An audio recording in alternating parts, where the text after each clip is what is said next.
ప్రపంచంలోనే ఎత్తైన భవనం బుర్జ్ ఖలీఫా గురించి అందరికీ తెలుసు. దాదాపు 12,000 కోట్లు ఖర్చు పెట్టి మరీ కట్టారు. అలాంటి భవనానికి డ్రైనేజ్ సిస్టమ్ లేదంటే మీరు నమ్ముతారా? ఈ ఒక్క బిల్డింగే కాదు, దుబాయ్ లో దాదాపు పెద్ద భవనాలన్నింటికి లేదు. బుర్జ్ ఖలీఫాలో దాదాపు 35,000 మంది వరకు ఉంటారు. వాళ్ళు వెళ్లే వ్యర్థాలు రోజుకి దాదాపు 15 టన్నుల వరకు ఉంటుంది.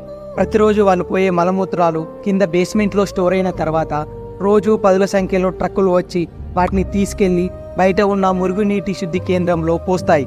అంత ఖర్చు పెట్టి అన్ని హంగులతో కట్టిన బిల్డింగ్ కి డ్రైనేజ్ వ్యవస్థ ఎందుకు లేదో ఇప్పుడు చూద్దాం. 2008లో బుర్జ్ ఖలీఫా పూర్తయ్యే నాటికి దుబాయ్ క్రెడిట్ క్రంచ్ తో తీవ్ర ఆర్థిక ఇబ్బందుల్లో ఉంది. ప్రపంచ బ్యాంకుల నుంచి రావాల్సిన లోన్లు సరిగా రాక తీవ్ర ఆర్థిక సంక్షోభం ఏర్పడడంతో ఎన్ఏ సిస్టమ్ కడితే ఎక్కువ ఖర్చు అవుతుందని, అదే ట్యాంకర్లో తీసుకెళ్తే తక్కువ ఖర్చు అవుతుందని అప్పుడు భావించారు. ఇదే రోజు 10ల సంఖ్యలో ట్యాంకర్లో వెళ్లడం వల్ల తీవ్ర ఇబ్బంది అవటంతో ఇప్పుడు కొత్త ప్రణాళిక వేస్తుంది అక్కడి ప్రభుత్వం.